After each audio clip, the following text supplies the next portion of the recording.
Well, if you're here with us in the smoke-filled room, congratulations. That means you survived the end of session. If you're here with us in the smoke-filled room, I'm sorry to say you survived the end of session and now get to live with the consequences. And that's what we're going to talk about on this week's podcast. A whole bunch happened and a whole bunch didn't happen down in Springfield since the last time we've been together.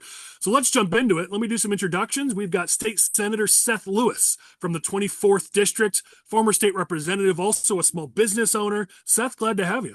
Hey, great to be here, Collin. My first time on smoke-filled rooms and looking to add a little value and insight to what happened. Well, you're certainly adding a good look. You bring the professional look that the rest of us missed. You got 3 polos and 1 professional, so there you go. I'm a senator. Well, we don't expect that from the House, right? So let's talk about John Cabello. We don't expect suits and ties. Come on now. But joking aside, he's an assistant minority leader and state representative for the 90th District, also a police officer. John, glad to have you. Hey, thanks for having me. This is also my first time. Looking forward to hoping to add a little bit of discussion and making sure the senator there stays behaved. You're going to have your work cut out for you. I mean, Yeah. From what I heard from your banter before this show even started, you guys do the hard work in the House and then they just kind of kill it in the Senate. Is that how this works? That's how it works. The House gets to go crazy, hang from the rafters, and then once it gets in the adult rooms, we kind of handle the business and decide what's right or wrong for Illinois if we can. Luckily, in this new budget, we have depends, and we're bringing them over to the Senate. Nice. I mean, I think when we talk transit, we may have a different conversation about which one was the. I am happy for the House. I am happy for the House in transit. No doubt about it. We also have with us Melin, who's been with us a couple times. He's the executive director of the Citizens Against Lawsuit Abuse in Illinois. Also spent a good amount of time in politics. And we have a hefty topic we have to cover this week about something that got slipped in last minute. So, Philippe, I'm glad you could join us this week. Oh, it's good to be with you, Collin. Thanks for having me. As I may have mentioned, we may have another person joining us in a bit. They had a contractor at their house who's apparently being very loud. So they may join us in a bit, but I didn't want to slow us down on this recording as we record this Thursday afternoon. Let's get right into our first topic because it's a doozy. We're going to talk budget. There's so many angles we could go with this. There's the tax increase side of this, where taxes have been hiked about $1 billion. There's the fact that this is a record spending budget, and that seems like we say that every year because it's true every year under J.B. Pritzker. It's some of the things that were in this budget and weren't in this budget. Before we start getting into some of those specifics, I want to pass it to either John or Seth. Just since you were there fighting this on the front lines, I know you're really excited about the fact that you found out what was in this budget about 5 minutes before you had to vote for it. What was that experience like, and what stands out to you in this budget? John, you want to go first, or I'll jump in? Yeah, I'll let you, because you guys passed it over to us. Exactly. So, quite interesting. Let's say the good news is that most of the state agencies stayed status quo. I'm fortunate enough to be on the budget committee. I'm fortunate enough to be a budgeteer on the inside table with the Senate Republicans, and 90% of the budget was fixed. We saw many $0 increases from many of the state agencies, which is good. But it's those last 24 hours in which about 300 to 400 pages get added or get manipulated, get adjusted, and that's where problems arise. From a $40 million, making headlines, Speaker Welch stadium project in his own district, to sweetheart deals here and there, it's problematic. And we had less than, I want to say, 6 hours to really look at the final amendments. Things are in a state of dysfunction when we're talking about the budget. And we had a committee meeting, appropriations committee meeting. We're talking about the budget before the revenue forecast is released. And when you're telling people what you're going to spend before you know what you're going to receive, tax hikes are coming. And that is just problematic for Illinois. We're running at a clip of about 4.2% annual increases in spending when inflation's running, core CPI is running at about 2.3. So we're almost at a double the pace of what inflation is. And that's just unsustainable. every year they're going to come back and ask for more money. In fact, even in the revenue proposal, we saw revenue proposals that were scheduled to come in for 2027. They're already trying to get votes on revenue 2 years down the road. John, your thoughts? I'm not sure I can give my thoughts on this budget because you might kick me off the show for swearing because it's a we're on YouTube. This isn't broadcast TV, man. Just everybody's calling it a piece of legislation. I call it a piece of something, but it ain't legislation.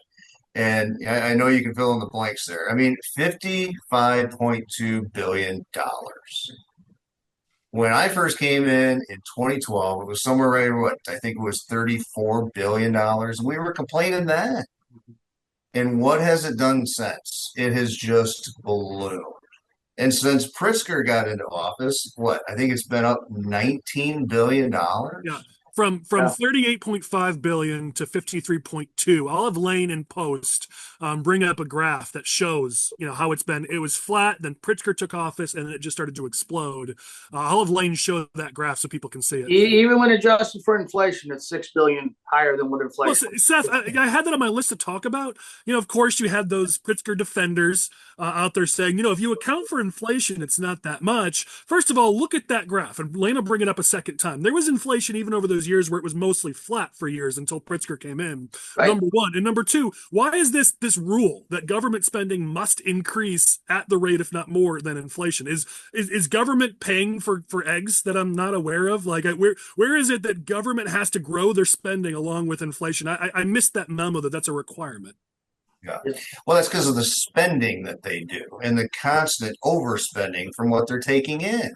I mean, look, the way these budgets are done and the process that goes on is just horseshit. I mean, so when we went into committee to talk about just the budget, the sponsor had an army of staff, had several different reps that were their budgeteers, and not one of them could answer a question. Not one, even simple questions. So finally, in a different committee, I finally asked Robin Gable. I felt bad about it, about her having to deal with me. But I said, "Good evening, leader. How are you today?" And she said, "Fine." I said, "What? We got a question answered." I'm shocked. Nice. I mean, it's bad, and and the staff was doing their best to try to give them the answers, but no one. Not one person had answers to the questions that we had. Oh, we'll get back to you. We'll get back to you. Guess what? They never got back to us. And they do that every single year. You guys did a great job, though, vetting out some stuff that when you were going through the budget. Representative Spain, on the Senate side, we picked up on that. We were watching it. We knew where the gaps were. So thank you for pointing some of that stuff out because it gave us a little heads up for the following day's appropriation meeting. But I want to get into some of those specifics, but before, just real quick on the overall level of spending, let's talk about that just for a second because we kept hearing, hey, it's because of COVID. That's why Pritzker had to increase spending. We heard that year after year, and sure, federal funding filled that gap, and that's great. As Republicans predicted for years, the federal funding dried up, and here we are having to foot the bill.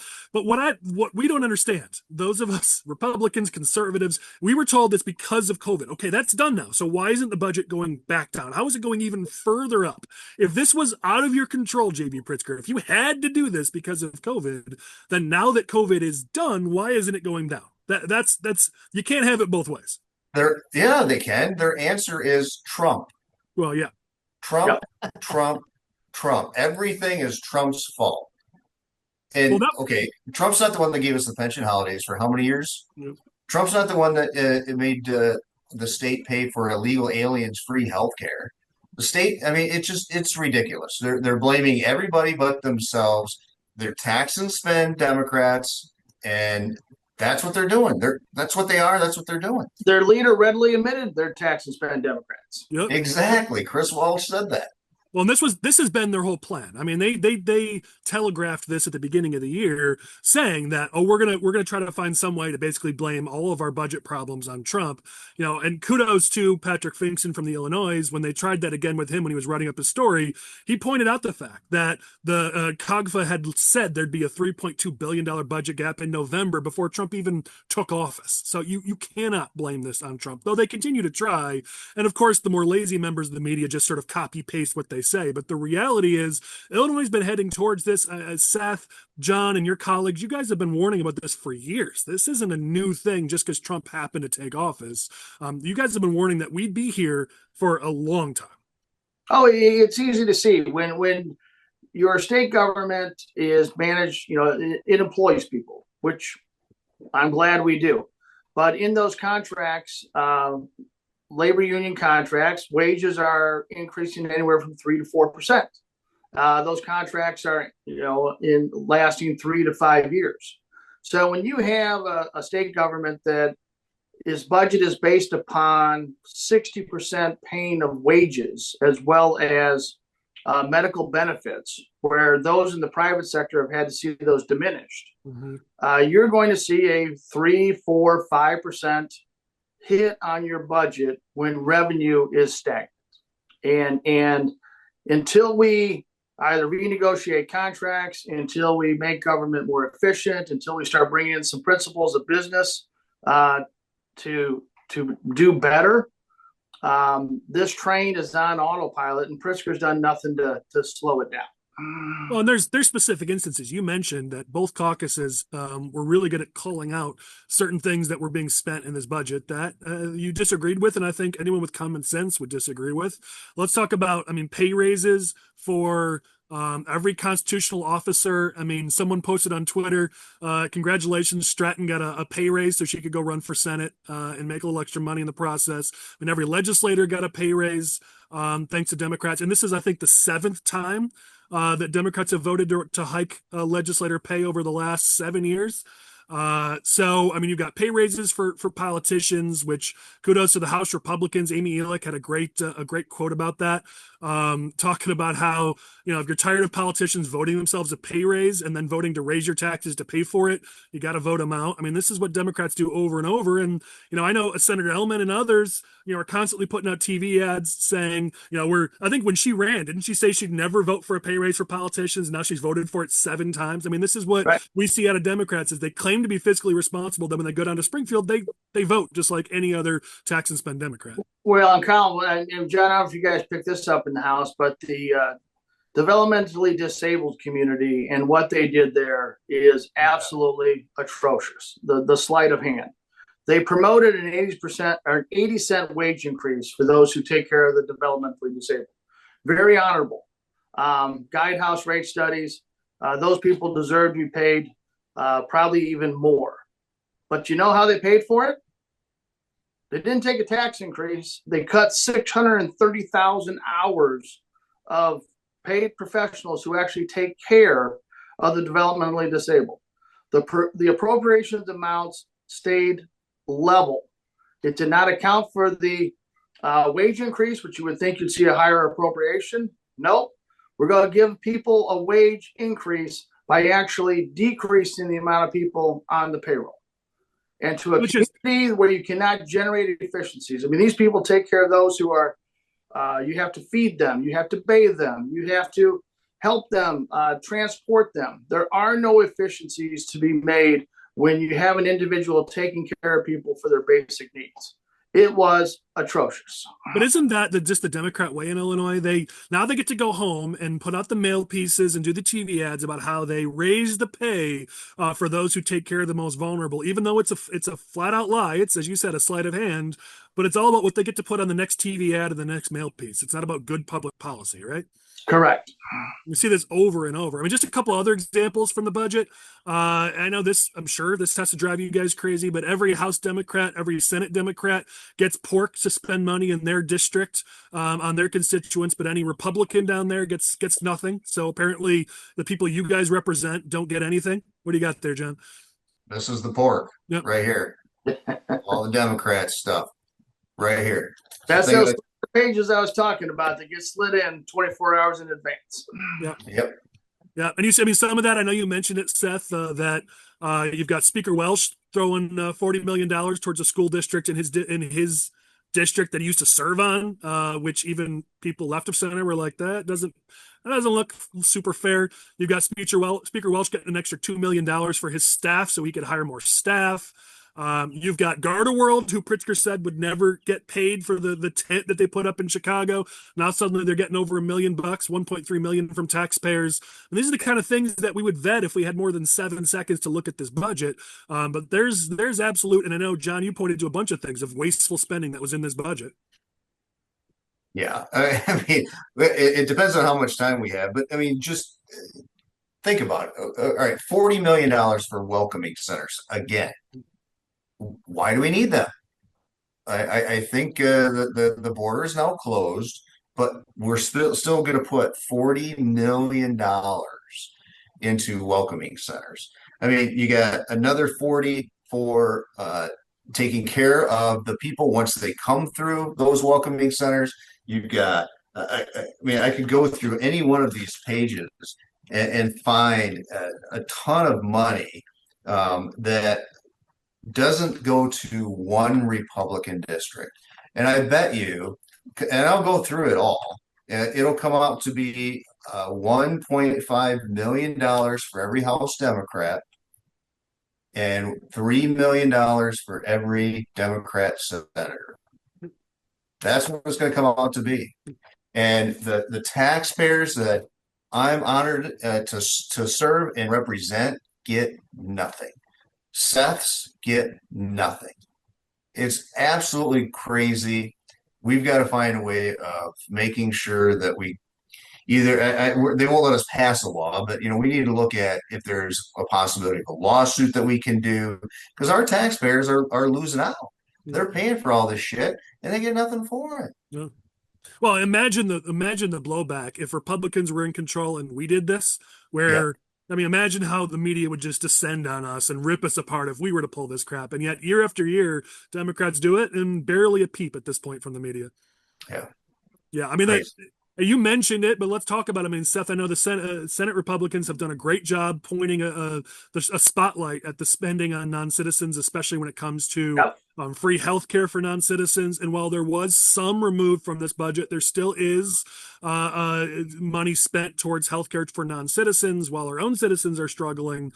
That's a continued spend here. Well, I mean, I go back to, we're spending money on non-citizens while our current citizens are getting laid off.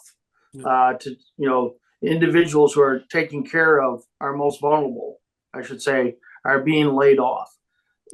That fundamental disconnect in people's minds that they don't get that is extremely frustrating. And how we message on it, we talk about it, we have people listening to us, but on the streets, people don't get it. And if we can teach people how, why, what is going on, John, I know we'd like to pass a law, but we need to win elections in order to get this thing changed. Well, and every time we pull it, that we are on solid ground on that issue. I mean, voters, including left of center voters in deep blue areas, agree that we've got to fund our own citizens before we can fund non-citizens. It's just the reality of reality. But here's another side of this. I've always advocated, listen, I'm the political animal of the group. I will readily admit that. But I've always said we should use the Democrats' tactics against them. And every Democrat who voted for this bill, who voted for this budget, voted to kick somewhere between 31,000 and 33,000 people off of healthcare. That's the reality. Now, we believe that these are non-citizens who we shouldn't be spending money on, but that's fine. Democrats don't play that game. They play this game, which they would say, we kicked them off healthcare. Why don't we do the same thing? In this next election, every Democrat who voted for this budget kicked the most vulnerable among us, 33,000, whatever the final number is. They kicked them off healthcare, removed their health insurance when they desperately needed it. I want to see TV ads about that, because you know what? That's what the Dems would do to us. Yeah, no, that's great messaging that I think we need to make sure and get out there for the right districts and make sure that that gets hammered upon. But in the budget, not only are the increasing taxes, but the cost of living is just skyrocketing. And then we did get an energy deal done to try to lower the cost of what's going to be happening here shortly. I got businesses that are going, I'd like to move out of here because my energy cost, my electricity is going to go up $1,500 to $2,000 a month. And luckily, the energy bill that was coming through didn't go because that would have actually increased it even more. So, I mean, we've got problems. I mean, we've got some serious problems, and they don't care. All they care about is this pork. That's all they care about. And the pay raises too. I mean, you look at what else isn't in this, and then we'll talk about the tax rate hikes because we got to talk about that for sure. But what isn't in here, I mean, let's talk about the fact that even though Pritzker likes talking about how we've increased our rainy day fund, that's not happening now this next year. That transfer is not happening into the rainy day fund. There's no property tax relief. In fact, it's the opposite. There's movement here that eliminates a program that was providing to the relief. tune of $43 million. Yep. And you saw the education spending was decreased. They like to talk about how they keep increasing funding and education. Here's the deal. If you go back, I had to remind myself of this, but Pritzker multiple years in a row has tried to suspend or not do that increase in education spending. And yet the lawmakers in Springfield forced him to do it. Yet here we go again. He's taken what was supposed to be $350 million. Now it's just over $300 million. He cut that. I mean, it's year after year, even though Pritzker likes to take credit for the increase in education spending, he's the one who's cutting this. He's the one who's reducing that increase in spending for our local school districts. I mean, there's, talking out of both sides of his mouth as Pritzker likes to do, but there's a lot of things that aren't in this budget that are problematic. Oh, we're even sweeping funds, OSLAD grants, which are very important for park districts. We're sweeping 25% of the OSLAD grants into general operating revenue, and they're hurting for money, and the tax increases this year, the $1 billion is bad, but if this train goes on like we're all thinking it is, next year's going to be even worse. Because you mentioned those fund sweeps. I mean, it's hundreds of millions of dollars. And Crespo, what he wanted was we wanted to borrow against that. Democrats, that wasn't far enough for them. They literally just took it. That money is just moved over into the general. I think it's somewhere in the neighborhood of $370 million at the very low end. Yeah. Yeah, I mean, this is as a friend of mine who does the lobbying for TMA and his update. He said they scotch taped this budget together because they know, as you said, Seth, there's nothing else you can do soon. You run out of couch cushions at a certain point here where you have to do something what they would call systemic or structural, and that's kudos for the Chicago Tribune Olivia Olander, who asked Pritzker a couple times at a recent press conference. Yeah, this is a lot of one-time fixes here in the budget. What are you going to do about what you call a structural deficit? Of course, he, said a whole bunch of words and word vomit and didn't actually answer it. But that's a serious question here is, at some point here, Democrats are going to have to do something structural, which means income taxes, which means whether it's businesses or individual sales taxes, something, significant is going to have to be done here because you run out of funds to sweep at a certain point. That's right. I mean, whether you're talking digital advertising tax that's being held up in the courts, the pizza delivery tax, the Amazon charges, that all would flow into GRF, even though it's presented as transit. I'm pretty sure we're getting to that. Real estate transfers, everything flows into GRF. And unless you put a lockbox around it, they're trying to get money anyway, everywhere possible. Yeah, even when we have the lock boxes with the road fund, I mean, we need a lockbox for the lockbox because they're finding a way to get the money out of there anyways. Right. I mean, it's ridiculous. $125 million they didn't transfer. I mean, yeah, and then you're also don't forget about the service tax. Yes. So I mean, we got the battle of the hair here between Seth and I, the House and the Senate, and geez, Seth, I don't know how many times you get your haircut, but I get my haircut quite a bit. There's going to be a service tax on that. That's going to that's going to kill us. Yeah, well, let's talk about the tax hikes that are in the budget, and then we'll talk transit next, because I know we got to talk about that for sure. But $1 billion in tax hikes in this budget. The Illinois Chamber called it out, said they're disappointed by the cost of businesses contained in the final budget package, which will hurt our business climate and growth opportunities. jobs and opportunities. You saw the Illinois Manufacturers Association, which they don't often speak negatively about things that Democrats do down in Springfield. They even came out and said there were numerous tax hikes that will cost businesses hundreds of millions of dollars. We've talked about some of the fund sweeps, but there's corporate tax hikes in here, which will absolutely be passed down to consumers. Let's see what else here. You've got the sports wagering tax. You've got the tax on tobacco is being raised. You've got, what else am I missing here? Short-term rentals are being taxed. The telecommunications tax is being increased. Again, all the easy ones, the easier ones to pass that aren't going to hurt them too much at the ballot box are where they went to in this budget, but it adds up to almost $1 billion. Oh, it's terrible. I'm still trying to put my head around the one in which large multinational corporations are trying to grab Illinois income tax from sales done outside of Illinois. You talk about a job killer in businesses not wanting to relocate to Illinois, even though I think they should from a location standpoint in the city of Chicago and how vibrant it can be we put it back together. But now you're giving them incentive by implementing taxes that we're going to collect your money just by being here, no matter where you sell your stuff at. That is a job killer. That is a economic way in which to diminish prosperity for the citizens here in Illinois. There's some things in here it's too heady even for us to get into, but eliminating the 200 transaction threshold for what's called economic nexus. I mean, there's some things in here that the average person just is never going to understand, which is why we won't spend time on it here.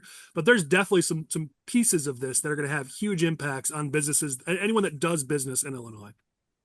And you also have the short-term rentals now getting the hotel operator's occupation tax. So if you're a short-term renter and you take advantage of that revenue stream, now you're paying that tax. I mean, it's just piece by piece by here. It's 15 million there, 20 million there, and it's all coming from taxpayers in Illinois, basically. And you're right. It's going to be passed on to the residents. And those folks, they're seeing their taxes going up and up and up and up. The businesses are having to pass it along. So they're paying extra costs in those. And we've got so much flight out of this state. For every one person that leaves the state, the people that stay have to make up those taxes. So you would think that they would be able to understand that and say, well, wait a minute. Let's find a way to lower that stuff to bring people back to the state so we all have to pay less. John, I have to imagine this probably drives you crazy like it drives me crazy. Democrats, when you talk tariffs, when you talk Trump and tariffs, they're always like, oh, that just gets passed down to consumers. But then when you talk taxes, actual tax increases, they're like, no, that doesn't get passed down to working families and consumers. Like, how do you get away with that? Are they let or allowed to get away with that kind of, I kind of asked that question in committee. And Will Gazzardi almost blew a gasket. I mean, he just started going off on the corporations and how they're making so much money. The billionaires are doing this, the billionaires are doing that. We need to tax them all over. So I said, would you be willing to make sure that we tax people that have accounts in the Caymans? And he's like, whoa. Wait, are you talking about my boss Pritzker? Of course. In fact, that's where I'm at. I'm in an undisclosed location in the Caymans trying to hunt down and see how much Pritzker's got here. Count me in on that one, man. Yeah, I mean, there's one issue that you guys are kind of getting at, it's like the pass through, and those are sort of esoteric, and a lot of people either don't have the attention span or the willingness to kind of think through about how it's actually going to impact, so you hear a lot of this budget talk. I was kind of sitting here and thinking, like, how does this impact me directly, any of this stuff? Like, I know, but like, if I'm like just sort of an average Joe, maybe I don't understand. And I think, not to nationalize this, but Donald Trump's like no tax on tips, that's something that really resonates because it's something that it's direct, it's obvious, and working people who are, middle income or lower middle income who actually voted more Republican this last year than Democrats for the first time in my lifetime, I think, really are moving that direction. So I just wonder if like as Republicans, maybe, instead of like, I'm not accusing you guys of doing this, but like, complaining about this, and this, maybe set forth a real kind of clear to understand, simple, direct advantage for lower middle income workers that if they vote for Republican, in Rockford or whatever, they're going to get like a tax rebate. If you make less than like 30,000, the Democrats think that those people are theirs for sure, but like they should be, they're voting more and more Republican at national levels and probably here in Illinois too. Why don't we give them a handout? Like you say, use the Democrats' game. Let's give a handout to these people and say, listen, if you guys can vote with these Democrats and everything, your taxes go up. I guess your property taxes go up. Like give them a handout. Let's play their game a little bit. Be more like, I agree with you 110%. And I have been bringing this up for several years, but I can't get anybody to go along with me. And it's not my idea. I won't claim that it's my idea. It's Newt Gingrich's idea. Yeah. A contract with Illinois. You set out exactly what we're going to do. Here's how much we're going to lower your property taxes by. Here's what we're going to do with this, and just list it out. But you have to give us the House, you have to give us the Senate, and you have to give us the governor's office. You need to give us those, and we'll get all of this stuff done. And if we don't do it, don't ever vote for us again. Well, you talk about regressive taxes. I mean, in a second we're gonna transition to transit, and there's pretty much all of the revenue streams that Democrats were looking at were all regressive, hitting lowest income people the worst. Yeah, but even in this budget, I mean, you talk about the adding Zinn to tax it like tobacco, and then raising the tobacco tax. You don't have a lot of upper income people who are chewing Zim or dipping Zinn or whatever the term I'm supposed to use. Like you don't have a lot of upper income people who are smoking cigarettes. Like that is absolutely regressive on the lowest income to middle income.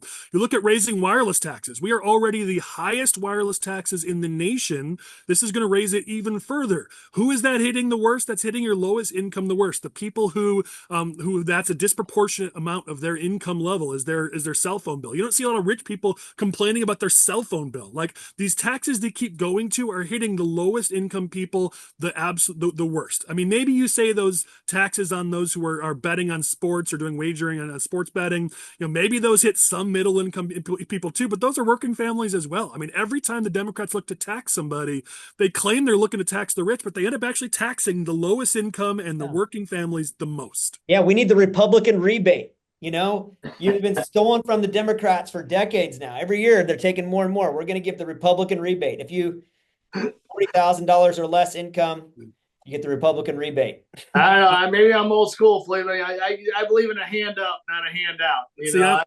I'm with you on that, Seth. That's but hey, that's why this is a free flow of ideas. Even when they're bad ideas, you can put them out there. But you don't. I guess my point is that you don't. Your beliefs don't really matter at Springfield that much. I mean, a bit glib here, but like you're not in charge. You got to get in charge. You got to get in charge. But I want to give a little bit of credit to the Republican caucus on both sides because some of those things you mentioned that didn't pass because they resonated with the voters. We're talking about the pizza delivery tax. We're talking about tax and haircuts and people's basic needs by broadening the service tax base. So you have validity in your messaging that when people understand what is coming at them, they side with Republican values and they say, no, you're not going to tax me on those things because we don't see how you're spending the money wisely. My buddy Tom Weber told me that he got a tax killed Fox Waterway, something like that. And he Actually, that was the last thing I was going to say before we shifted over. So thanks, Philippe. Good transition. You're helping me out here. But there was another tax increase in this budget that's sort of a hidden tax increase. It's not directly by the state, but it was letting the Fox Waterway Agency impose their own property tax levy on homeowners that live in that region. Kudos to Weber and Wilcox and a few others who got that changed to at least now they have to pass a referendum first. Yeah. But either way, Democrats directly raised property taxes for those people in Lake and McHenry County who are in that Fox Waterway Agency district. And again, last minute, just tried to sneak it through. Here you go. Let's add another property tax on top of all the other property taxes you're paying. Meanwhile, let's put out a TV ad saying we're lowering your property taxes. I mean, it's over and over, but yes, it now requires a referendum to pass, but the authority didn't exist until Democrats gave it. Yeah. Tom Weber did a great job. He was working as much as he could to get that stopped. And I know the guy, I think it's Wilcox in the Senate did the same. So Wilcox. So they did a good job. Yep. Let's go over, let's talk about transit. And to our producer, we've got a fifth guest jumping in. So Lane, go ahead and bring them in as you can. But Seth, I'm going to have you start because obviously you were in the front lines of this, dealing with transit. And I know you worked really hard, as did many others, to try to come up with a bipartisan, common sense solution to this. And basically the rug just got ripped out from underneath you. Talk a little bit about what happened here with transit, and then we could talk some specifics, once you give us kind of the higher level. Okay, well, so I've been on transit for a year now. Committees started beginning of July, in which there was, and I know the audience knows, but a movement to transform the RTA, Regional Transit Authority, up here in Chicago, Cook, and the Collier counties. A quick cheat sheet: we are facing a fiscal cliff. Pace has a $360 million budget, facing a $60 million operating shortfall, has zero debt, 85% pension funded. Metra, $1 billion budget, facing a $200 million operating shortfall in 26, zero debt, 85% pension funded. CTA, $2 billion debt, over $500 million operating shortfall, $5 billion in debt, less than 60, probably 55% pension funded. So this was shaping up in July to be a bailout of the CTA, and in addition, expanding the board, the RTA board. We're now calling it the Northern Illinois Transit Association, and going from 16 to 20, but requiring a voter threshold of 75%. Well, in that case, the collars get rolled. Mm-hmm. So you had a taxation plan, a revenue plan based upon increased contributions from the collars, without the ability for the collars to represent themselves. Now, you know that when that happens and Brandon Johnson needs $1 billion, he's going to appoint the people he needs. $1 billion Brandon's going to get his money, and it's going to come at the expense of the collar counties. Fortunately, the collar counties were prepared, and this was a bipartisan opportunity where we could work bicameral, Senate and House, as well as Collier County Democrats working with Collier County Republicans. Collier County Democrats were in a little bit tougher spot. They're part of the same tribe, could not really speak out against it. So it was a great opportunity to have a Collier County Republican step in and start, calling balls and strikes on what was happening underneath the dome. And we were there. Senator DeWitt, who led the process for Senate Republicans. Unfortunately, House Republicans were kicked out of the process from day one, which is very unfortunate. But we were there till the last week at the table. In fact, Senator DeWitt and I wrote the governance legislation that we thought was going to be included in the bill. And it didn't make it into the Senate version of the bill, but concepts made it into the House governance side of the bill. And we had bipartisan support. In fact, if our language would have gotten in there on the governance side, and it was always meant that we were going to run two bills, one on governance and one on revenue. The last day of session, they jammed them together. They put governance and revenue together. They changed the governance structure to give Brandon Johnson the potential to get 11 seats on a 20-person board. And we were out.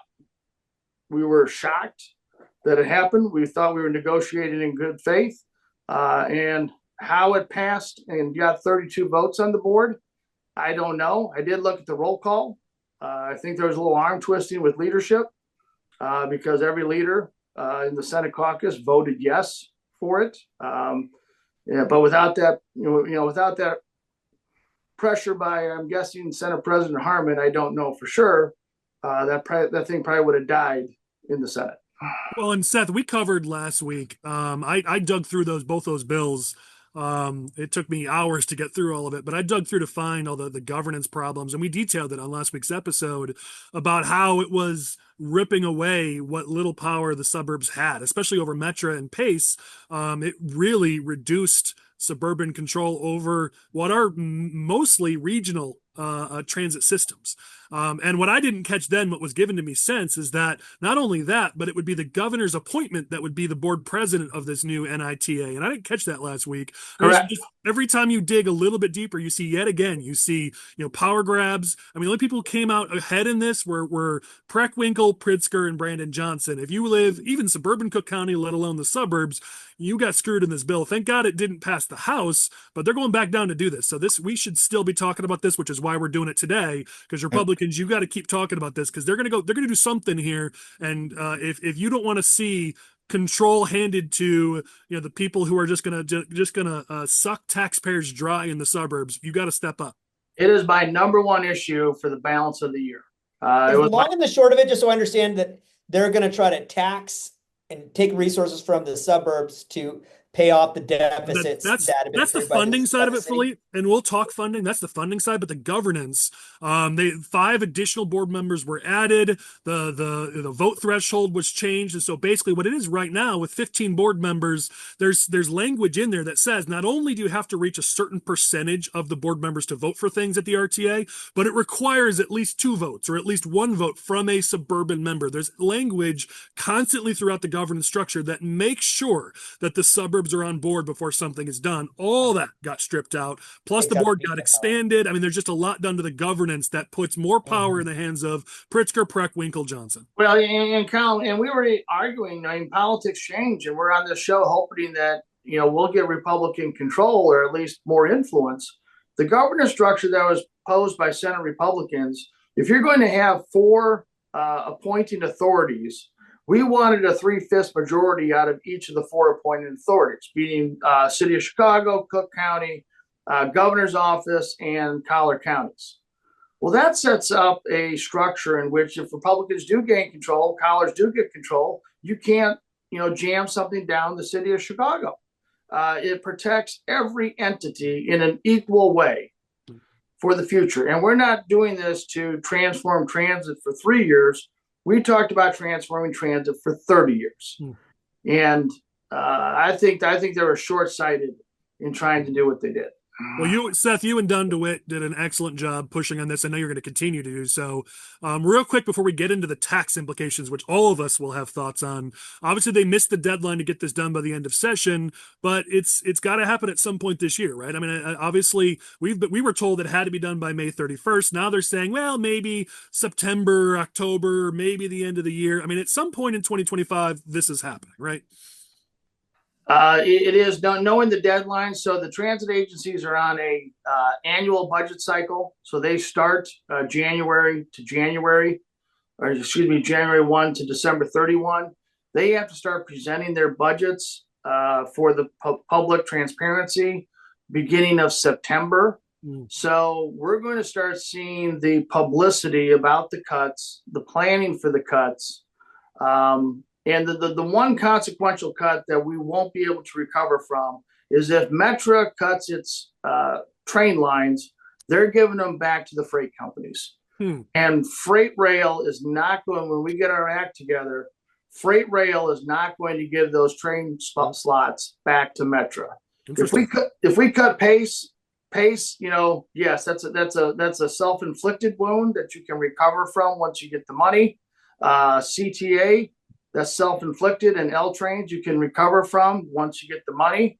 But freight, if you give up a Metro line back to UP or Canadian National, you're not getting that back for the residents of Illinois.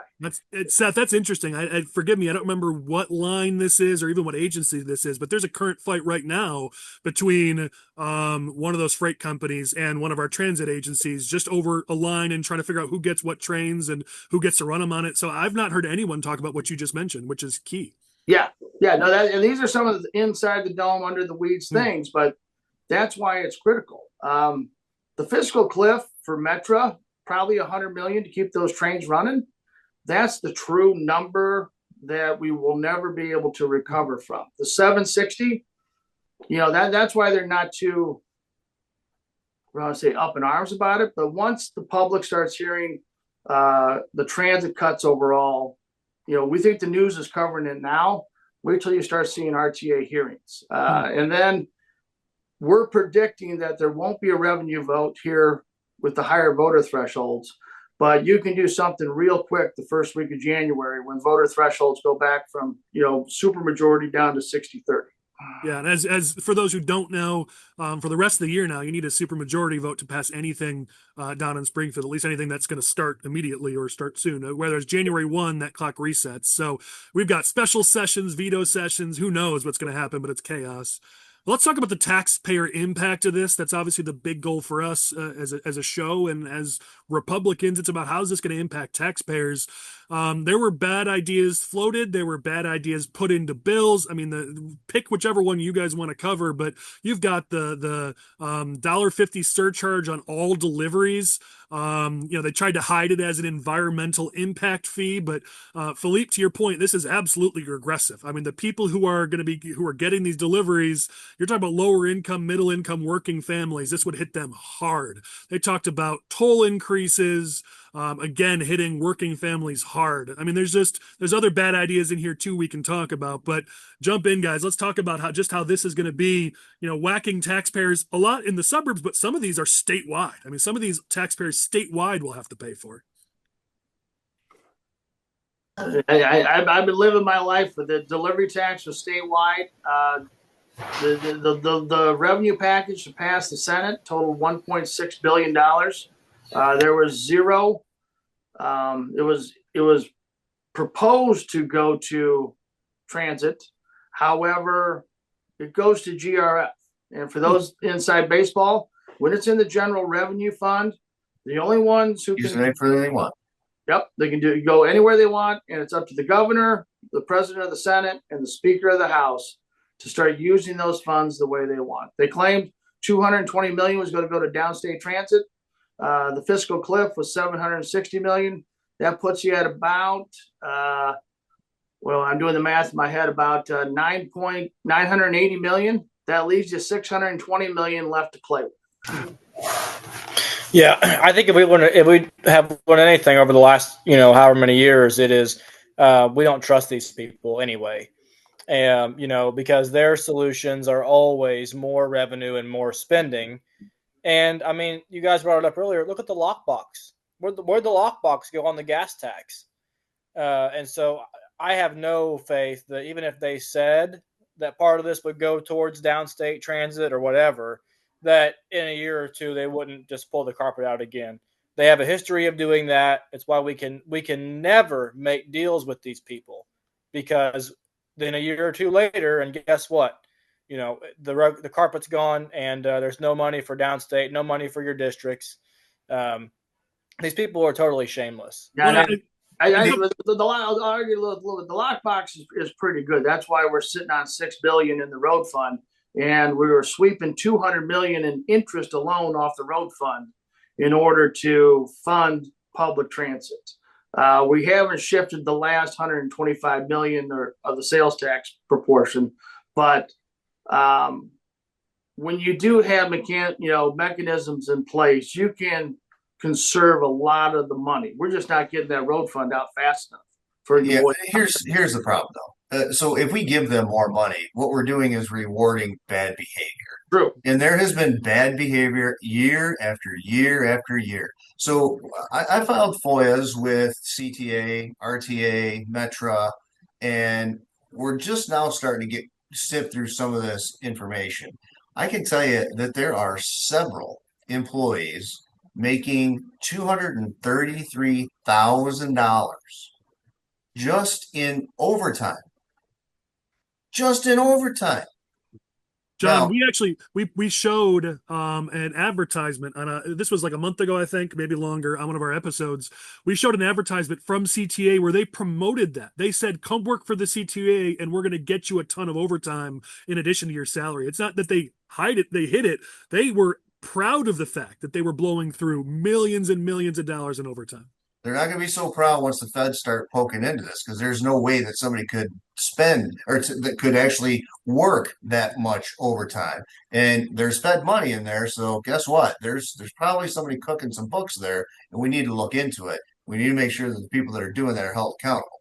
Well, Collin, you guys talk about the latest IG report on the cash vault scandal at CTA? I think we covered it briefly as a clown or as a quick hit. I don't think we went into it in detail. So during the COVID years and then after the COVID years, there's a cash vault. We at the CTA. They sent workers home. Now think about this: in order to count cash, you have to be in the vault to count the cash. And they then sent people home to do their jobs from working from home. I don't know how you count cash from your home office while you're clocked in, saying you're at work. And then when everyone had to go back to work, they still kept these people from 2022 through the end of 2024 working from home 3 days a week, counting cash that they don't have in their house. And the tune ended up to about $1.3 million. These are the things that also on the underneath the dome, the quiet hall conversations is how can we give CTA more money under the direction of Brandon Johnson when these types of things are going on? Yep. John and I, you're right. We cannot reward bad behavior.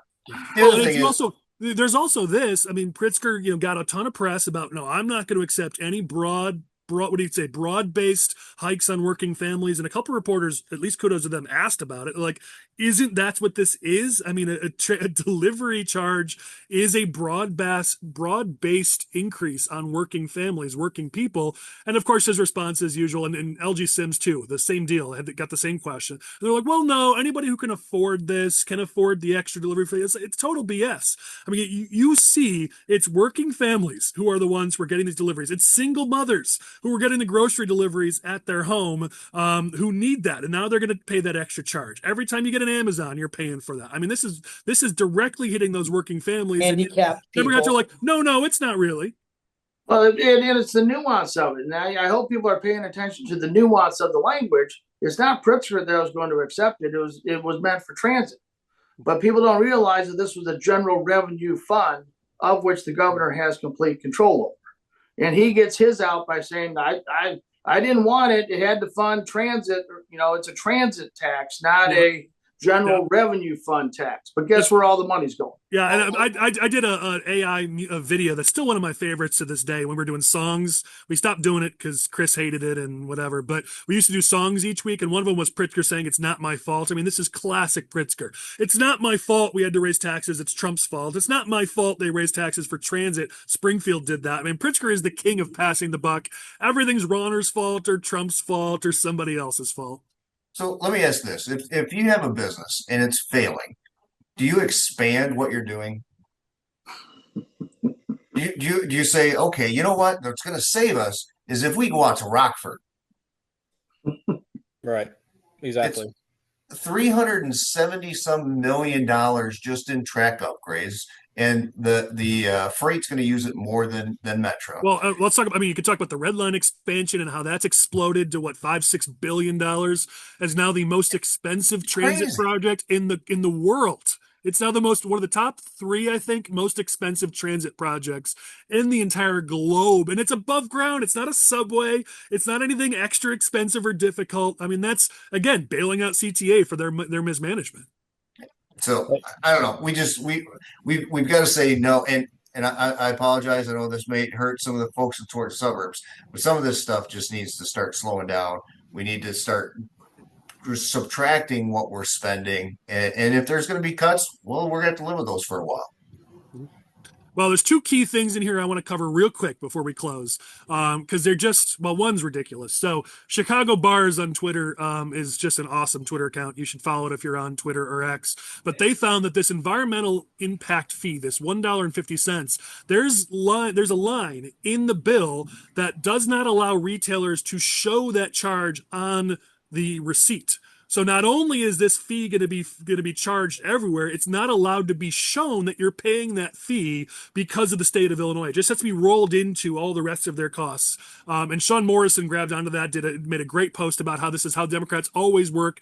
Gas tax, you're not allowed to show that, even though it's Illinois that raised your gas prices. Soda tax in Cook County, cable tax, hotel taxes. They always do this where they don't let transparency. They don't let the entities like the hotels or the delivery companies let their customers know, by the way, this extra $1.50 you're paying is because of a tax that was imposed on us. They're not letting it happen. Meanwhile, of course, they want all junk fees listed publicly, but none of their fees, no state of Illinois taxes or fees are allowed to be showed. I mean, the hypocrisy here is ridiculous. And it only applies if it's delivered by a motorized vehicle, i.e. the environmental impact. If it's delivered on a bike, guess what? It's not charged. And where do you think most bike deliveries are?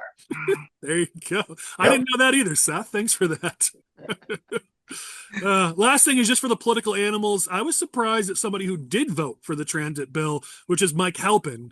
I know Republicans in the Senate, Seth, obviously we've got some tough races to hold on to. We've got to hold on to like your seat, Senator Lewis's seat, Senator Harris's, Senator Curran's. We've got some holds that we've got to do, but there are a couple potential pickup opportunities. Halpin would be second on that list. The 36th district would be sort of your second district you'd look at as a potential pickup, and yet Halpin voted for this bill and for the tax hikes. I think that might be relevant. Something worth keeping an eye on. It's definitely relevant. Absolutely. I was shocked. I will just say I was shocked because we knew some of their targets were going to stay off of it. And we didn't think they had 30 based upon what we heard about our suburban colleagues. But two targets, Michael Halpin and Laura Ellman, they both voted yes. And that was surprising. And as we were looking at the roll call. Can I also just say there were some surprisers on the House side? I mean, Amy Briel voted for all these budget bills. She won her seat by 400 votes in a 4-year. And so that made me pretty happy. I mean, I would love for us to get rid of her in 26. And she's lined up and voted for about every bad bill on the list this year. And so, that one, I was really, of the ones that stayed off, I really thought she'd be one of them, and she just voted right for it. Honestly, so we had to cut it for time, Collin, but next week we're going to dive into some of the politics, I think next week, because in the House there were a number of bad bills that some of those top targets voted for. The Senate seemed to be more careful, to Seth's point, which is why I was so surprised to see Halpin and even Ellman on this bill. But the House seemed to be less careful, and we're going to dive into that next week. So good foreshadowing.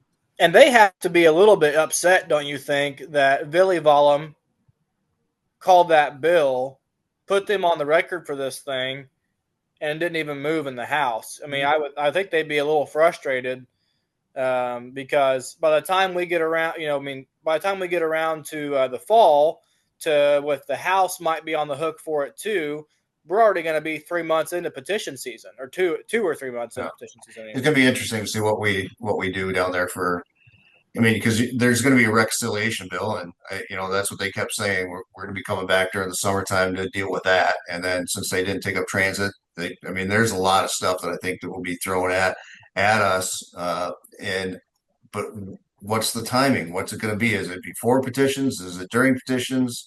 After petition? You don't know. We're going to find out and see what crap they throw at us first. Well, one of the things they didn't do, let's talk about energy, as we've been calling and pointing out for several months now, or many of us for years now, the Democratic policies in the state that have reduced the supply of energy while we jack up the demand of energy with data centers and everything else. It's working families who are paying that bill. And you're seeing that those working families throughout the state are going to be paying significantly higher energy bills and electricity bills over the summer. There were a lot of calls for something to be done down in Springfield, and nothing got done on this. What do you guys think? I know a lot of people, the manufacturers especially, were frustrated by this, talking about how that, manufacturing needs safe, reliable, and low-cost energy, and that nothing was done about that in this session. What do you guys think? It's terrible. Our Southern Illinoisans in the Ameren districts, what's going to happen to them and facing anywhere from, I've heard 20 to 30, if not $40 a month. Up to 45 to 50, I heard from some estimates. It's crazy. And same with ComEd too. To see what happened, and we saw this coming, taking everything offline, peaker plants, coal plants, no nukes are supporting Southern Illinois. It's terrible. Well, Yeah. and So what was interesting to me is if you look at all the organizations that were quoted afterwards, they were all unhappy that their energy omnibus didn't pass. But each one, if you look at all these different, the Clean Jobs Coalition, poorly named, politically well named, but that's actually not what they're about. Looking at some of these other lefty groups who came out and talked about, the energy omnibus, every single one said that we missed our opportunity to push our agenda, our clean agenda. It was never about lowering costs for taxpayers. It was all about, hey, can we sneak some things in here that say it's about lowering energy costs, but in reality, it just continues, furthers our green agenda. I mean, that was the most striking thing to me, is that it was pretty clear there was nothing in this energy omnibus they were trying to push through at the last minute that was actually targeting lowering costs for working families. It was all continuing down this agenda sensija that has raised our rates, not lowered them. and as you were talking about, the price of our energy is going to be going up for the taxpayers. The businesses are going to go up even more, and of course, they're going to pass that down back to who? Everybody that's paying for their business stuff. So I don't understand how the voting bloc can sit there and constantly vote for the folks that do this to them year after year after year. Yeah, yeah. I pretty much decided we need to add another layer into our walk books, and it's anybody who pays a utility bill we ought to be hitting their door and saying, "Hey, are you paying more? Well, don't vote for a Democrat." I mean, honestly, Collin, if we want to be politically smart here, we should identify what, like when those bills go out, if there's like a consistent cadence to it, send out a text message, especially in July. Hey, do you notice your bill just went up significantly? Here's why. I mean, we got to it's connecting the dots. John, to your point, I mean, we've got to connect the dots between the horrible policy coming out of Springfield and how that's impacting the pocketbooks of working families. If we don't connect the dots, nobody will. That's the most frustrating thing. I'm sure we've all felt the frustration on this panel is when people just don't understand that when they're complaining about a consequence of bad public policy, they don't understand that that's what it is.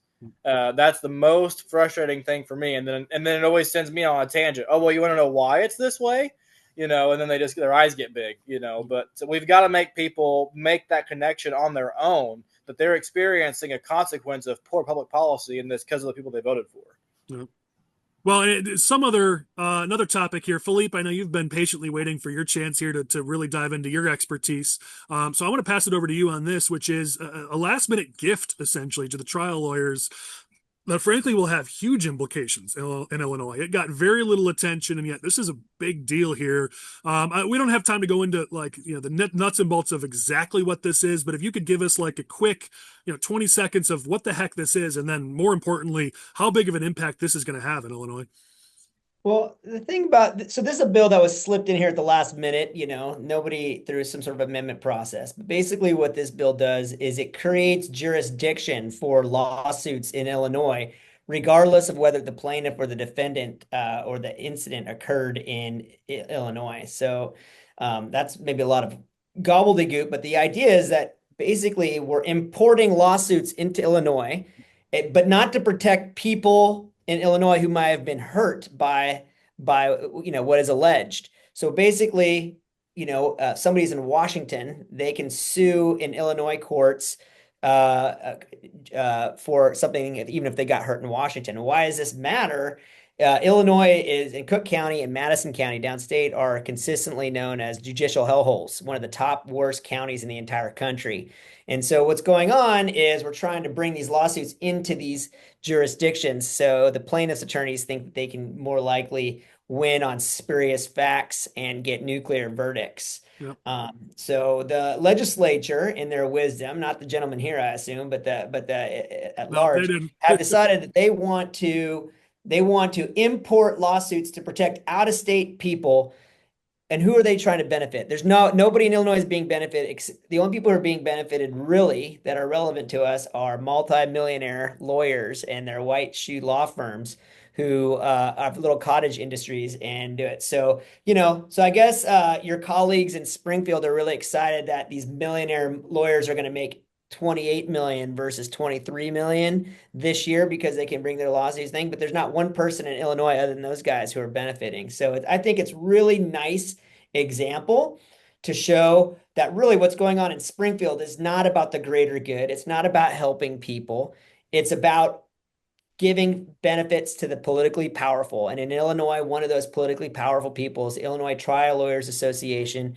And we did an economic impact report, or follow the money report, and shows that they've given over $1 million in the last legislative session to exclusively Democrats. And so it's just a nice thing to show that where the priority is in Springfield amongst your colleagues.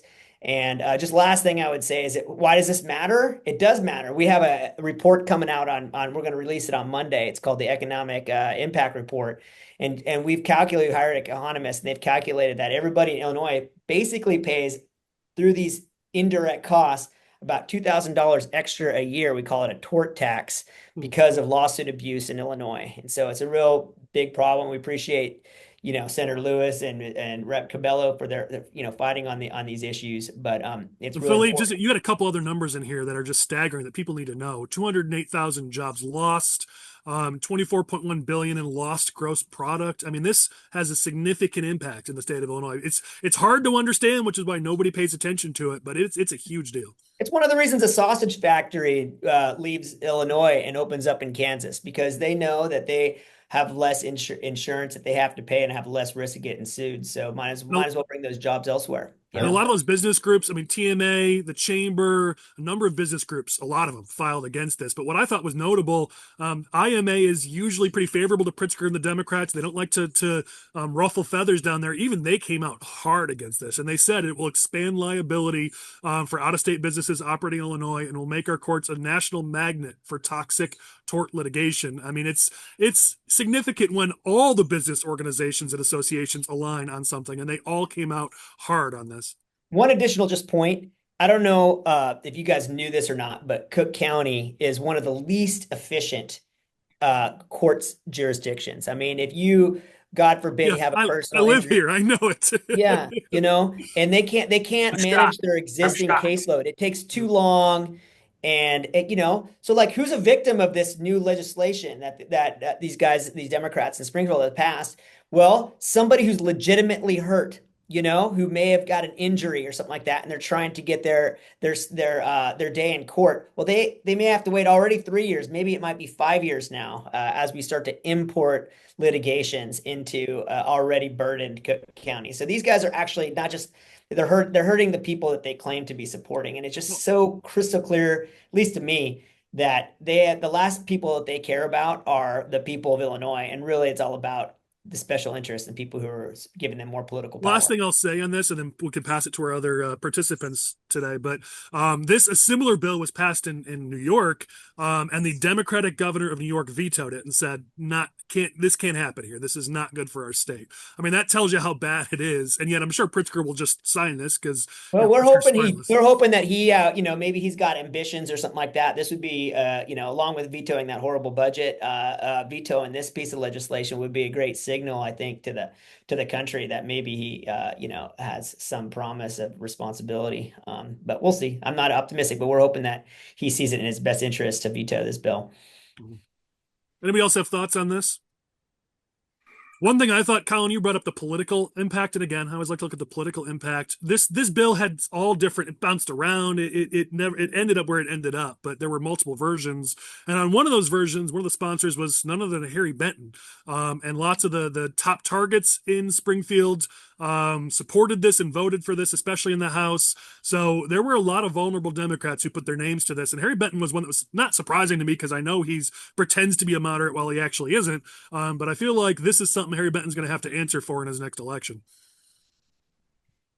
All right, let me go to the next topic here. I know, John, you already kind of hit this, but we've got it as a topic, so we can hit it quickly, which is you guys are going to be going back down to Springfield. Seth, John, at some point, whether it's veto session, which always happens, whether there's a special session, whether there's a special session Jan 1 or in January, because a lot of things didn't get done. Obviously, transit didn't get done. They're still talking about, sweeteners for the Tier 2 pensions. There's that elections omnibus bill they were trying to push forward, medical aid in dying. There were Big Pharma wanted a bill. Or no, they were fighting a bill that ended up kind of partially. It passed one house, didn't pass the other. There's there's a lot that isn't done here. And of course, nothing got done on ethics reform because nothing ever gets done on ethics reform. So there's a lot undone by session. John, Seth, any thoughts from you guys on just what wasn't done? Well, I think the House will come back before veto session. It'll be after the reconciliation bill through, the big beautiful bill in DC, and then that's when they're going to come back and they're going to add all of these new taxes, and they're going to say, we're not the ones raising your taxes. It's the Trump administration that's raising your taxes because what he did, now we have to do this. So don't blame us, blame them. The same thing that they always do. It's not our fault. We didn't cause this, but we're here to save. And it's crap, absolute crap. So I think we'll be back for a special session before veto session and then pass some stuff back over to the Senate and see what happens. Yeah, it's a confusing outlook to me because they're definitely waiting out Washington, D.C. If Trump outsmarts them, which he has the capability of doing, now they got to either own it or flat out lie, which they're not. I mean, we've seen that before. But a lot of times, some of these bills have nothing to do with Washington, D.C., transit, i.e., and if you didn't have the votes in the spring, I don't know how you have the votes in after May 31st. And I'm still scratching my head trying to figure out the strategy, what's going to happen, how they make that happen. If people just have to be forced to bite the bullet, it's going to be an interesting. I think from August on, we'll see what happens. Well, and I talked about earlier using Democrats' tactics against them. There was a movement, a push on a bill. I think it was HB 2371, but there's a number of different versions, so that may have changed. Passed the Senate unanimously, died in the House. I don't want to get into the specifics of the bill itself. That's not the point here. We're not here to debate policy, but the simple point is politics. And one thing that could be said, there was a big discussion about this 340B drug pricing program, which helps low-income and vulnerable populations, and Democrats did not pass the bill. They did not get it done. This is another thing that Republicans can point to where Democrats did not help low-income, vulnerable populations, working families, minority populations, where they failed, especially because Democrats love to say that they lowered your drug prices, and they failed to do so here. They didn't get it done, regardless of how you two either would have or did vote for it. I don't think that's the point. The point is politically, Democrats love to talk about how they've lowered prescription drug prices for working families, and they didn't here. They failed here, and it's absolutely something we should turn around and use against them in these upcoming elections because it undercuts. They like talking healthcare. They like talking how they've lowered costs, which is a lie. And in this case, they failed to do so, and we should talk about it. All right, let's move on. Sorry. Go ahead. I was going to say, there's one thing that we all know to be certain, and it is anytime the General Assembly is in Springfield, bad things happen. Yep.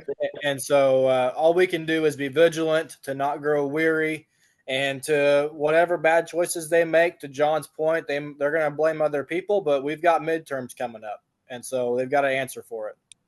Well, a lot of people, we'll go to our next topic. We can do this fast. A lot of people always ask us what's going on with the Bears. If you've noticed in our agendas, we haven't talked to the Bears in a long time because people just following the bouncing ball, following the shiny object, and frankly, it's just driven me crazy. But we should at least briefly talk about this, that there were apparently, I don't know if you guys have any information on this, but apparently there were efforts to try to slide in something here to try to help get the Bears over to Arlington Heights, and it wasn't successful. Obviously, Chicago legislators like Cam Buckner are fighting this with everything that they've got. Curious if any of you have thoughts on I'm a Bears fan and I live down the street. I'd love to see them come to Arlington Heights, but I don't know that taxpayers want to foot the bill for that. Curious if you guys have any insights on that or any thoughts on it, or if you just want to take a whack at the Bears and their inability to win games. Have some fun with it, I guess. I'll start. I don't think there's any appetite on both sides of the aisle in the Senate to make it easier for the Bears to move or also for the Bears to stay. Billionaire teams, they have the ability to fund their own. Look at the Ricketts. Look what's going on with the Chicago fire. Yep. Those are true capitalists where they say, I want to buy the whole neighborhood, and I'm going to run it, and I'm going to do it with my money, not yours. And I think the Bears right now just don't have a winning strategy. I said this a year ago. They haven't had a winning strategy on the field. and they don't have a winning strategy in Springfield right now. I mean, it's amazing to see Mary Beth Canty sort of be the voice of this in the House. I mean, she's brand new to the House. She doesn't have like the gravitas to get something like this done. Again, that just tells you how badly managed and planned this whole thing has been. I'm a huge Bear fan. Seth, it pains me to hear you talk like that. Pains me. I want to see them go to Arlington. On the field first. I want to see them go to Arlington. I think it'd be best for the Bears. I think it's best for the fans to get the fan experience that we've never had, because there's no parking in Chicago. There's no fan experience in Chicago. I think the Bears would greatly benefit from going to Arlington. They've got one of their major owners who's got a percentage of it, had some dealings with Arlington before. So I think that's a good thing.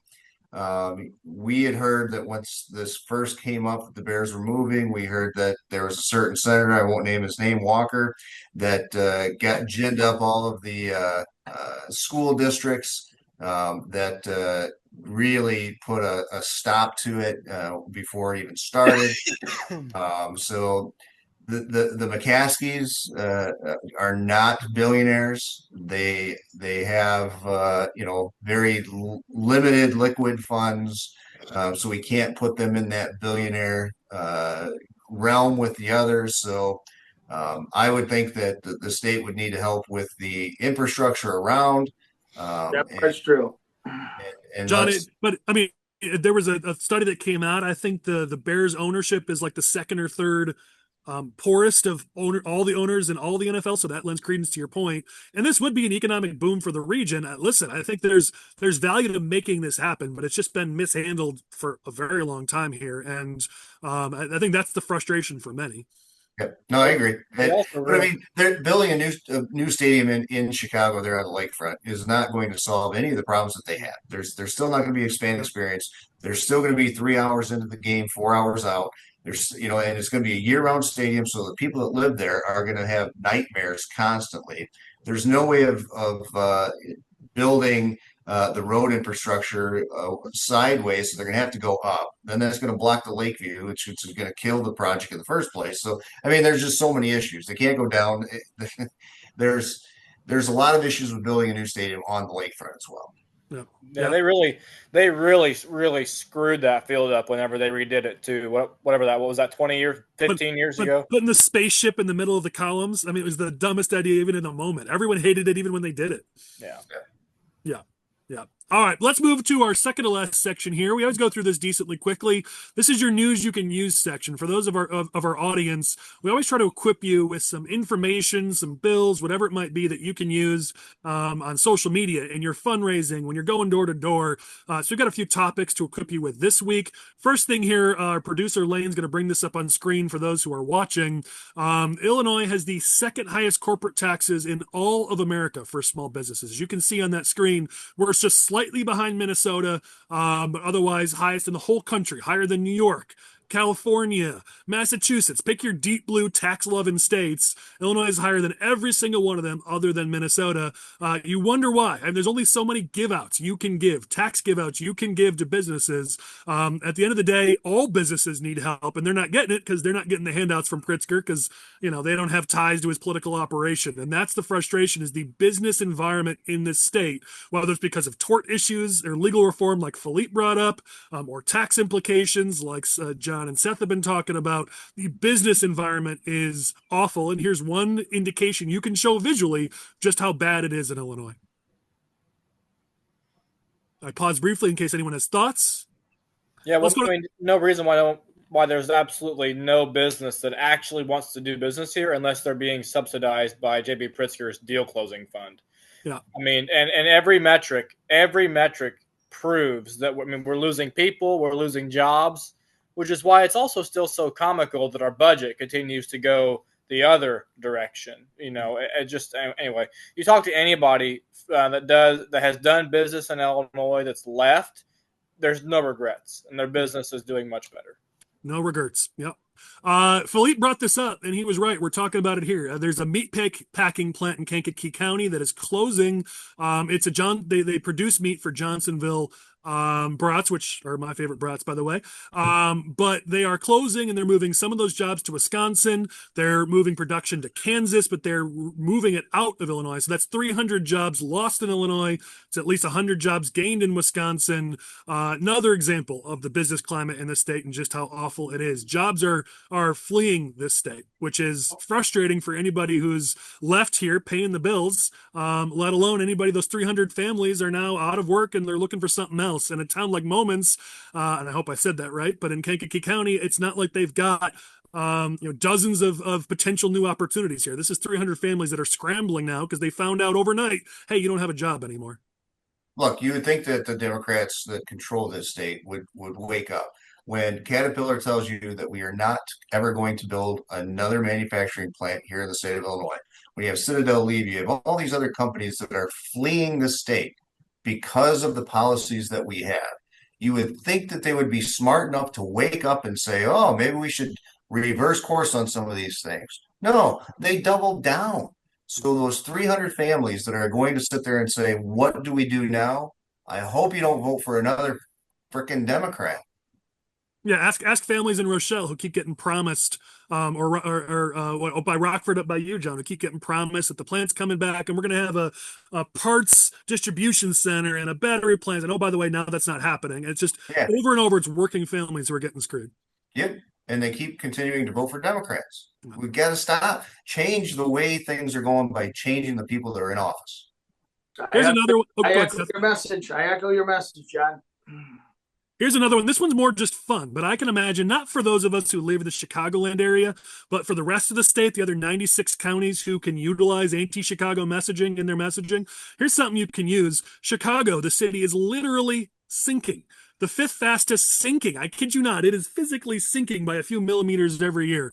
There was a study done that shows this. And so you want to talk about, I can see it right now, the text messages, the fundraising y'all can do in the rest of the state about how bad policy and Brandon Johnson, they're literally sinking the city under their bad policies. Y'all can have some fun with this, and I encourage it. For those of us who live in the Chicagoland area, we can't take advantage of this as much, but Collin and the rest of the state, you all should have some fun with this one. All right, last one here. As I've been doing lately, I've talked about just briefly some national stuff because it seems like we're getting no help out of the White House when it comes to their messaging on national policies. And I can understand there's pros and cons to tariffs for sure, especially it's been badly done. But something that came out this week is the CBO came out and said that the tariff policies that were being looked at would reduce the U.S. deficit by $2.5 trillion. And so all these Democrats who keep saying, oh, Republicans are just running up the deficit, which of course they only care about when there's a Republican in the White House, of course are conveniently like, oh, shoot, because they were the ones that asked for the study. They were the ones that asked the CBO to score these tariffs. And it turns out it's actually going to lower the deficit. For the time where we're trying to make sure these tax cuts for working families continue, we're trying to make sure that we've got good fiscal policy in this country. CBO has told us that these tariffs would reduce our annual deficit, which if you're focused on the deficit, if you're worried about the deficit, that in and of itself is a good thing. We just saw trade numbers. We saw a reduction in the trade imbalance, some of the smallest ever. They're predicting, I think Atlanta Fed is now predicting GDP growth for the second quarter. The tariffs, it's going to be a bumpy ride. But at the same time, working families who depend on their income, here in Illinois, a year from now, I think they're going to be quite pleased. Well, we don't talk national politics and we don't have to now, but this was just something I kind of chuckled about because Republicans were always getting screwed by these government agencies who score our bills because we want growth. And they never account for growth when they score our bills or our ideas. Or it's like, look, this is going to explode the deficit. It's like, oh, but the point is it's going to result in growth, like Seth just said. But they never give us that credit when they're looking at legislation or Republican ideas, smart fiscal policies. So here the ball was on the other side, or we were on the other side of the coin here, where it's like, hey, listen, you want a reduction in the deficit? Well, then stop bitching and moaning about tariffs because this is what you want. You want a reduction in the deficit. So just something to have a little fun with. Unfortunately, that growth is not going to take place here in this state. It's going to take place in Tennessee. It's going to take place in Florida. It's going to take place in Texas. Right. It's not going to take place here, unfortunately, and that's because of the Democrats' policies. Yeah, true. All right, our final segment as we wrap this up, our OG and Clown of the Week. This is just fun. You don't have to nominate anybody if you don't want to, but if there's anybody you want to give praise to or scorn to in politics or just in general, this is your chance. Have some fun with it. Jump on in. I'll go. I like positive first. There are two colleagues on the Illinois Senate side of the aisle.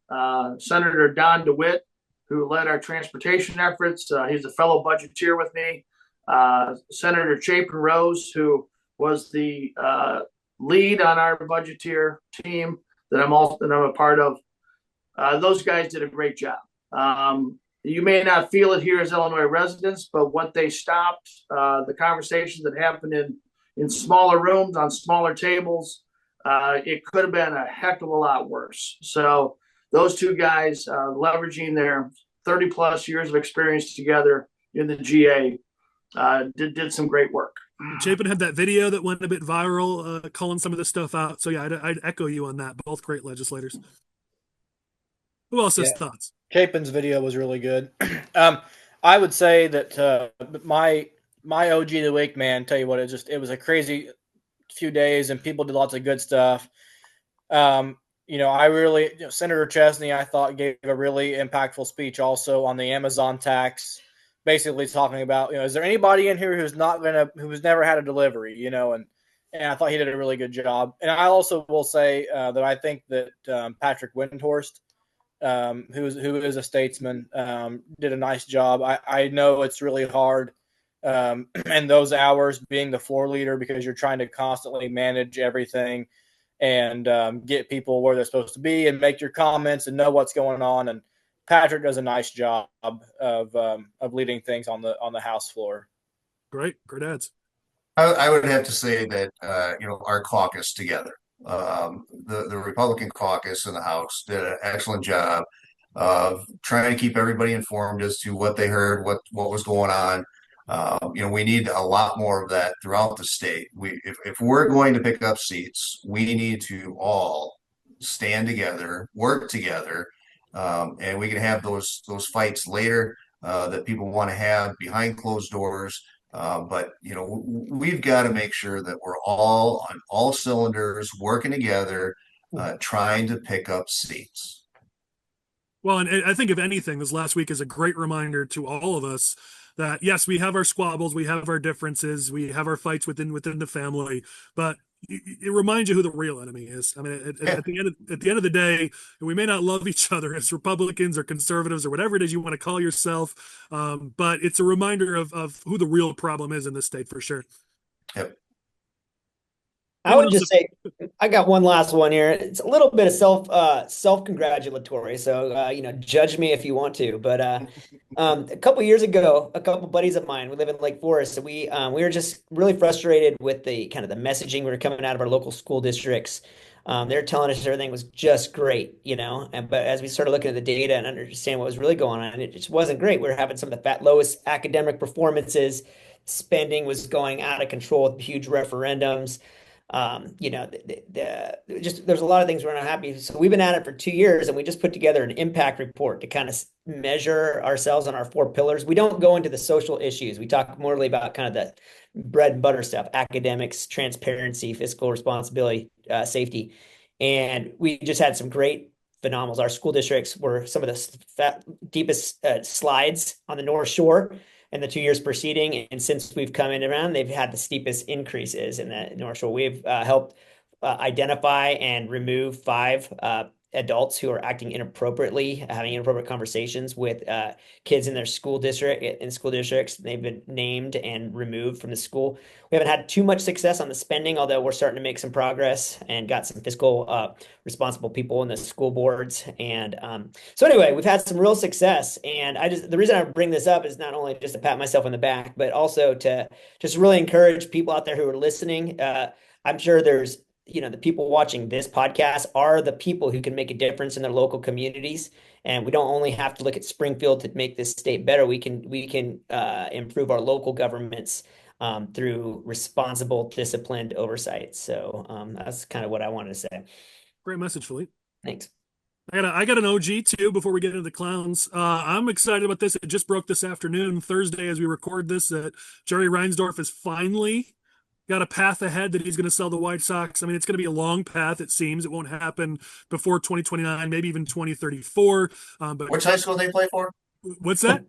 What high school do they play for? They're not high school yet. They're still junior high. Come on. Don't give them that much credit. So you're saying we got a chance. There's maybe light at the end of the tunnel. Listen, Jerry was a great owner early on, but it's for at least a decade, if not longer. It's been a problem. It's been time to go. It looks like there's finally a path here where we can get somebody in who's going to try to build this team and try to build a winner for us.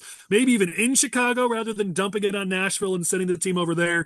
To the Ishbia family, hopefully you guys get to take over sooner rather than later, because I'd love to see my White Sox actually win a couple games and maybe bring another World Series back to Chicago. Go Cubs. Yeah, there you go. Anybody got any clowns? I've only got a couple this week, but I got a couple. Anybody? Am I going to be the only bad guy this week? I do. If nobody else does, go for it, John. I was counting on you, man. I do too. First of all, the Chicago Sky. Everybody knows what the Chicago Sky did over Labor or Memorial Day weekend. I did not. I was busy in session. I had no time. No time. Yeah. They work over in the Senate, John. Come on. Yeah, they work on with blending their food. They work on when's their next nap. I mean, geez Louise. I'll stop there. Don't forget to order up that ambulance, get you back to the nursing home. But no, the Chicago Sky. Get out of Chicago. Get out of the state of Illinois. Get the hell away from us. Your politics aren't wanted. Your politics aren't needed when it comes to sports. What they did was disgusting, absolutely positively disgusting. And not one word from any of the Democrats to say the same exact thing. So all of the Democrats, in my opinion, are in this clown of the week as well, led by a multi-billionaire who has tons of mansions all over the United States, hides money in the Cayman Islands. They rail against the billionaires, yet their king is J.B. Pritzker, who has actually made money in office. So, I hope that we see this coming up election where we start seeing the decrease in the House, the Senate, and in constitutional offices of Democrats. Yeah, my clown of the week, just to pile on, is also all the Democrats for a different reason, especially in the House. The fact that we shut down limited debate on some of the most important legislative measures that there are in the entire year, the state budget package. On the House side, the Speaker has a new chief this year who has done some good things, right? He's kept us on time a little better, things like that.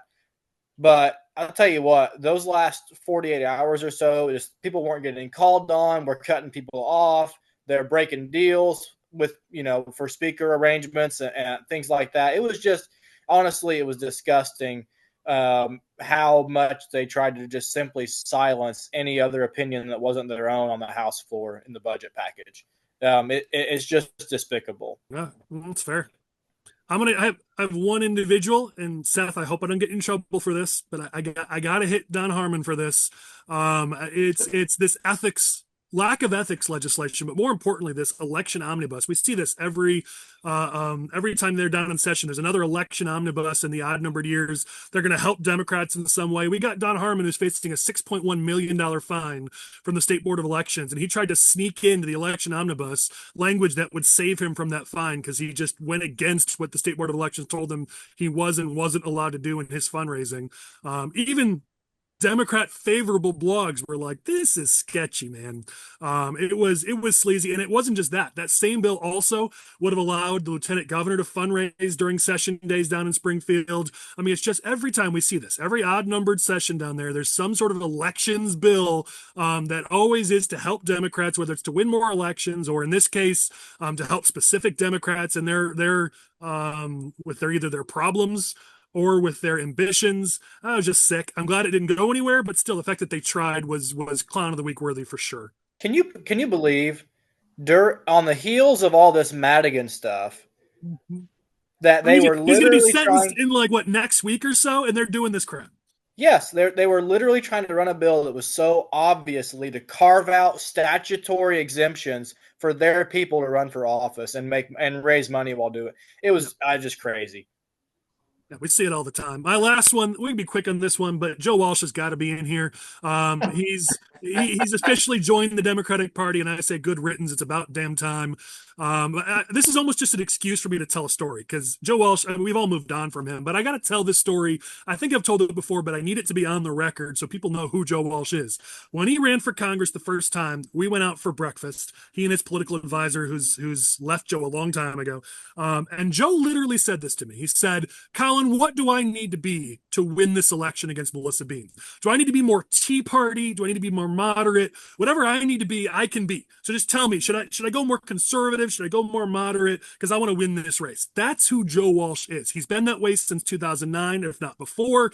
This is who Joe Walsh is. The fact that now he's a Democrat, a conservative who's now a Democrat, BS. You're just whatever gets you the most clicks in every given moment. And you absolutely get a Clown of the Year nomination for this. Goodbye, Yeah, he's always good been a riddance, theater major. It's just a true party. John, what were you saying? I said, goodbye, good riddance. Don't let the door hit you in the ass on the way out. Right. Philippe, what were you saying? I'm just saying his true thing has been a theater major, and I never signed his stupid trailer, by the way. Well done. All right, let's close with this. Our closing thoughts. Everyone gets a chance to give it. Collin, since I know you had some problems trying to jump on, thanks for being with us. I never really officially introduced you, so let me do that quickly. You're the director of the Illinois Freedom Caucus. Please give us your final thoughts for the week. Well, good to be here, and sorry I was late. I had a project going on, couldn't get off in time. That's the excuse we're giving. I know you were just late. Yeah, it's an excuse. But thanks for having me on. And man, it's still, I work in first response and law enforcement outside of politics. And I can tell you that sometimes the week after Springfield feels like some sort of a disaster recovery operation. It's just the things that happened in the last week are so terrible. But the only good side to any of it is it gives us content, right? It gives us things to use in the future, because the bottom dollar is if you're a working person, if you have a family, and if you run a business in Illinois, the Democrats hate you. And so we have just got to do a better job of messaging that, getting out and getting to the people. But again, good to be here, and it's good to be a little bit rejuvenated after a crazy, crazy last week in Springfield. Philippe, I know you had to rush to get on this. Thank you so much for accommodating us. Your final thoughts for the week. I'm still basking in the glowing of this parents oversight thing at the school district. So I'm just going to leave it. I'm going to leave it there. Just leave it at that. Give us, you mentioned next week you're going to be releasing a pretty major report. Where do people go to see that? A website they can go to? Yeah, thanks, Collin, for having my back on that one. Yeah, you can learn more about our organization. We're called Illinois Citizens Against Lawsuit Abuse, and we're www.cala-la.com/Illinois. Nice. All right. Well, we've got a tie between John and Seth for who brought the heat, but I always say you got to let your elders go first. So Seth, you get to go next here. Your closing thoughts. Oh, thank you. So honored to be here, Collin. First time on smoke-filled rooms, and I want to talk about to John, and he's finishing up. We're one family, and the fight doesn't stop because session ended May 31st. We've got to continue to bring the messaging. We have to continue to talk about things, and the opposing party is going to give us those things to talk about when they call sessions and the things they didn't get done. We may have our differences between Northern Republican politics and Southern Republican politics, but there's something in there called Republican, and we're fighting to stay relevant here in Illinois, and I look forward to working with anyone and everyone. For those who are watching or listening, Seth Lewis is senator in the 24th district. It's going to be one of our biggest fights to make sure we hold that district in 2026. So make sure you keep an eye on Seth and his campaign and help him out any way you can. John, your final thoughts as we close down the episode. Well, thanks for having me. I appreciate it. I had a lot of fun. Sorry to Seth to hit him on the Senate side stuff, but he's part of the family. He's right. We've got to make sure that we stick together. We've got some tough days ahead, and the only way we're going to do this is by sticking together. we are the Republican Party. We have the ideas to move this state forward. We can change the trajectory of the state in several years if the people decide they want to go with us. We've got to have the messaging to do it. We've got to have the people to do it. We've got to make sure that we stick together while we do it, and watch how we can make this state so much better. The best is yet to come, in my opinion, as long as we do those things, and go Trump. Well, we can see, I mean, as my final thoughts, we're going into the primary season. Petitions get passed in a couple months. Yeah, we're going to have Republicans against Republicans. We keep that a fight of ideas rather than attacking each other personally, so that after the March elections, we can go after the real enemies, which is the Democrats. That's how we come out ahead. So yeah, we're gonna decide and debate who's the best Republicans to win these various primaries. But remember, if this last week didn't tell you this, then you got to get out of the game. We know who the actual enemy is. So get your petitions ready. Let's get out there. Let's get out in the streets and go win some elections. Because if we're going to change policy in this state, we got to actually win some elections. With that, thank you to Seth, John, Philippe, Collin for joining us. Thank you to our producer, Lane Davis. Next week, we've got all sorts of political topics to get into. We've got some crazy polling numbers to give you. We've got some national topics to cover. We've got some updates in some of these congressional districts in Illinois, who might run for what. Chris and Michael are itching to get in here. So we're going to cut a lot of crazy, juicy political topics next week, so don't miss it. In the meantime, enjoy some of the good weather. Let's get out there and fight. Thank you all.